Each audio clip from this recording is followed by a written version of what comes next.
младинските категории на Вардар овој период започна интензивно со подготовки. Ке зборуваме со Слободан Чивлачки, еден од тренерите на младинските категории. Здраво, Слободан, не си првстват во Вардар ТВ, сме снимале со тебе и претходната година, така да ајде да видиме сега што правите во овој период. Па добро, ова е можеби најтешкиот период за оние деца што тренираат.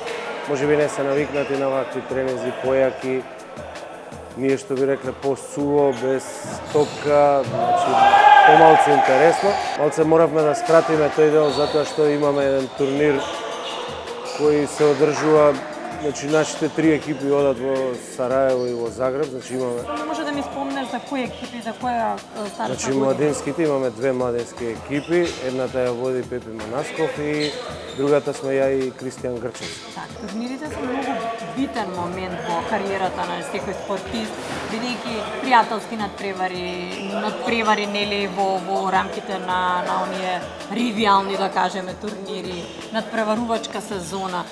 Сето тоа е многу битно за една играчка кариера на спортистот. Се стикнува многу искуство.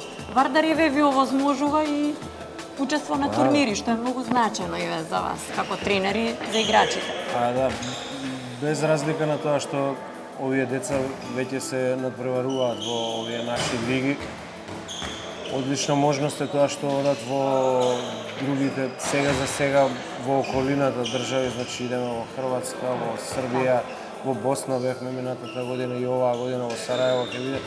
Така да таму има што да се научи, можеби конкуренцијата е малце и појака, се играат надпревари секој ден, некогаш и по два во денот и значи изворедна можност да научиме доста повеќе од она што тука можеме и Чи Вардар ви нуди одлични услови така за работа и вас како тренери и на децата кои што тренираат. Има некој очигледен напредок на децата од минатата година, па еве сега на стартот од новата? Во секој случај конкретно за оние деца што јас ги тренирав заедно со Кристијан. Значи ние трениравме доста деца, имавме две екипи кои ги водевме и во младинската и во кадетската лига. Можам да кажам дека имаше огромен напредок. Кај сите, а кај дел од нив и стварно огромен напредок.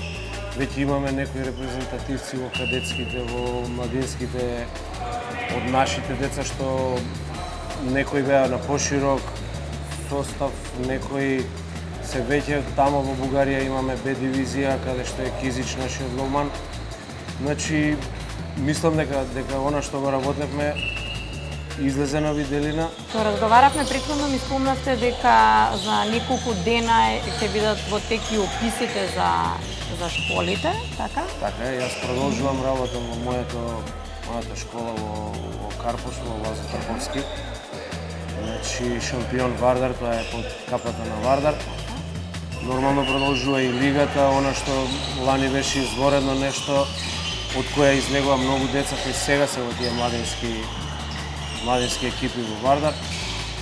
И сега веќе од 1 септември натаму ќе почнеме со тренинзи во нашите школи, така да продолжуваме и со исто темпо. Се надевам дека ќе има повеќе деца, може да дојдат да видат, да се запознаат. Македонија има ракометна перспектива? Моето мислење е дека има и имало и секогаш ќе има деца. Моето мислење е дека треба малце повеќе да се обрне внимание, зборувам за нас тренерите, да се обрне внимание да се прати оној европски тренд, како се игра, еве и со промена на правилата. Мораме многу побрзо да играме, мораме многу побрзо да размислуваме во играта. Еве, ајде таа динамика од вас тренерите се очекува во разните категории младински во Вардар. Ние работиме на тоа. Мислам дека треба време за тоа, но полека. Меѓутоа тоа полека нека не биде многу години понатаму, него многу брзо нека дојде. Затоа и реков оваа година, мислам дека